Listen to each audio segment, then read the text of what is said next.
Здраво, ова е 87-то издание на Видеологија со Златко Ѓелески, дигитален краток осврт за актуелни филмски остварувања, односно спонтана критичка анализа која е збир на први впечатоци илустрирани со подвижни слики.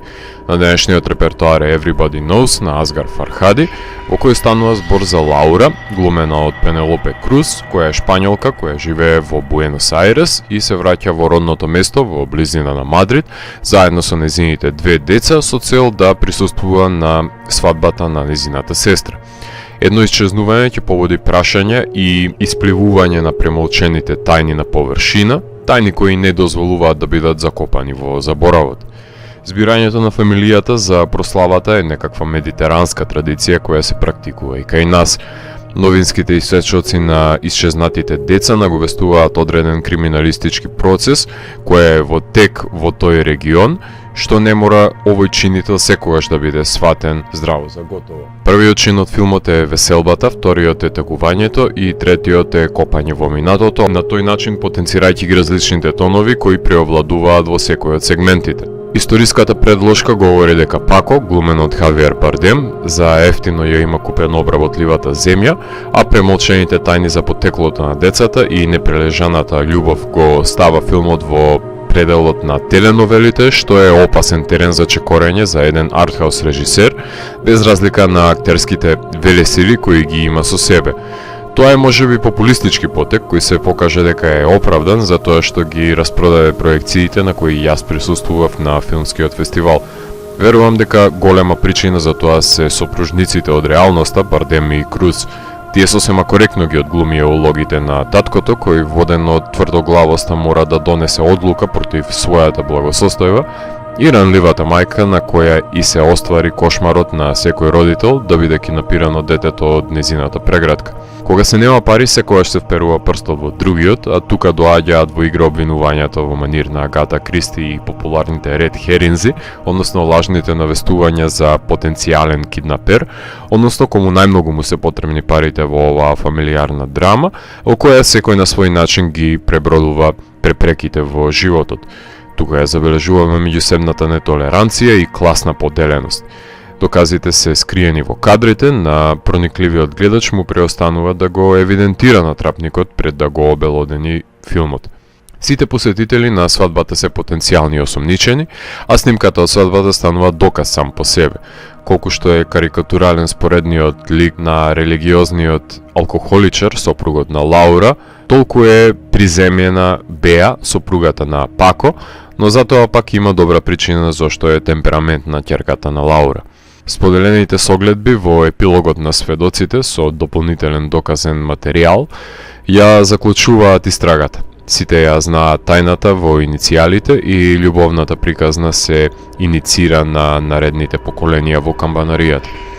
Кинематограферот на Педро Алмодовар, Хосе Луис Алкајне, со натуралистичките тонови на дневно светло го вгнездува овој криминалистички филм и потоа потопува во одлични сцени под пороен дожд со јасна визија и една Алекса во widescreen аспект за да го улови дејствието.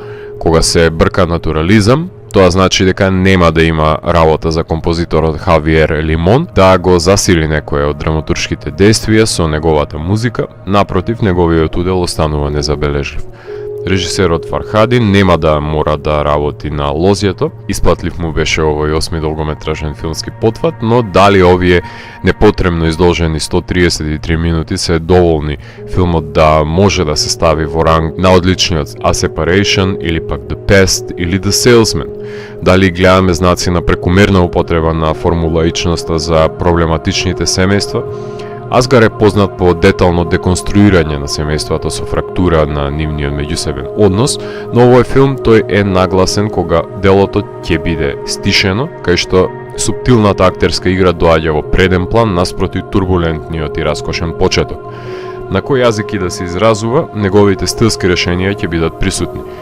Приказната навидум ќе биде симплистичка, налика Баутели, меѓутоа кога се одмотува дејствието, дознаваме дека минатото се уште се прехранува со ликовите.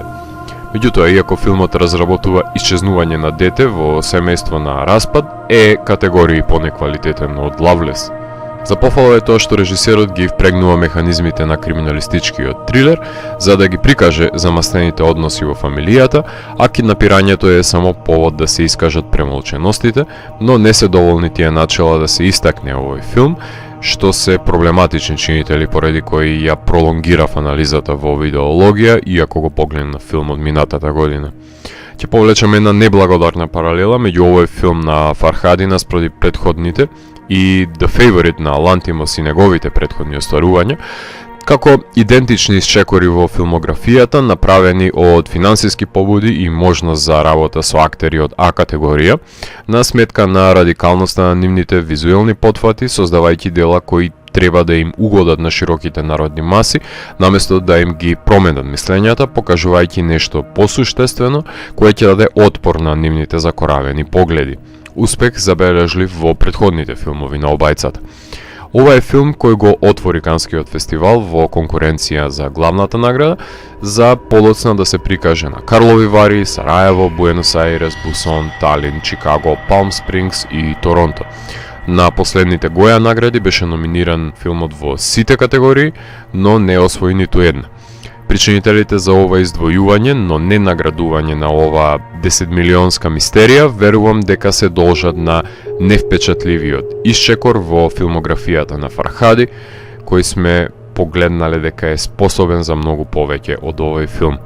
Иако филмот е прописно снимен и одглумен, недостасуваат многу елементи од срцепарателната стилизација и натуралистичката побуда со која знаел Фархади да го поврзе секој гледач со неговите филмови, но затоа пак ликовите водат борба со времето како конструкт на која режисерот прописно не подсетува. Ако морам да го евалуирам, тогаш Everybody Knows од мене има 3,5 од 5. Доколку ви се допадна 87-то издание на дигиталната архива Видеологија, лајкувајте го видеото, споделете го и следете го каналот. Посегнете и по останатите рецензии на виртуелната полица. И благодарам за вниманието. Поздрав!